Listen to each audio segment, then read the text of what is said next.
আসসালামু আলাইকুম বন্ধুরা, আপনারা সবাই জানেন ত্রিপুরা ডম্বুর বাঁধ খুলে দেওয়ার কারণে আমাদের দেশে ভারী বৃষ্টিপাত হচ্ছে। এ কারণে কয়েক হাজারো বিঘার জমির ফসল নষ্ট হয়েছে। আরও এর মধ্য দিয়ে বন্যায় মারা গিয়েছেন 15 জন এবং 4,40,000 মানুষ পানিবন্দী হয়ে পড়েছে। আর ক্ষতিগ্রস্ত মানুষ 29 লাখ ছাড়িয়ে গিয়েছে। দুর্যোগ ত্রাণ মন্ত্রণালয় থেকে জানানো হয়, ক্ষয়ক্ষতির হিসাব এবং এখন পর্যন্ত 1,500টি আশ্রয়কেন্দ্র খোলা হয়েছে। আমার কাছে এইমাত্র নিউজ ছিল সেনাবাহিনী, বিজিবি ও ফায়ার সার্ভিস নিযুক্ত হয়েছে মানুষকে উদ্ধার করার জন্য এবং জরুরি ওষুধ ও ত্রাণ দিচ্ছে তারা। বন্যার ফলে অনেক গবাদি পশু পানির স্রোতে ভেসে গিয়েছে।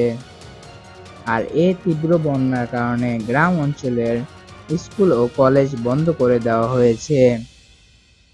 বন্যা এলাকার অঞ্চলগুলোর মধ্যে ফেনী, নোয়াখালী, কুমিল্লা, চট্টগ্রাম, রাঙামাটি, কক্সবাজার ইত্যাদি।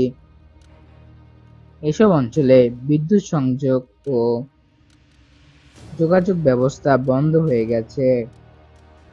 এই ডুম্বুর বাঁধ খুলে দেওয়ার কারণ হলো 5ই আগস্ট শেখ হাসিনার পদত্যাগের পর ভারত নানাভাবে বাংলাদেশকে ক্ষতি করার চেষ্টা করতে চেয়েছিল। এর মাঝে অতিবৃষ্টির সুযোগ নিয়ে বাংলাদেশকে ডুবাতে বাঁধ খুলে দিয়েছে দেশটি। এ কারণে লাখ লাখ মানুষ ক্ষতিগ্রস্ত হয়েছে। তাই আমাদের সকলেরই উচিত তাদের পাশে গিয়ে দাঁড়ানো এবং যার যতটুকু সামর্থ্য আছে তা দিয়ে সাহায্য করা। দেখা হচ্ছে পরের ভিডিওতে।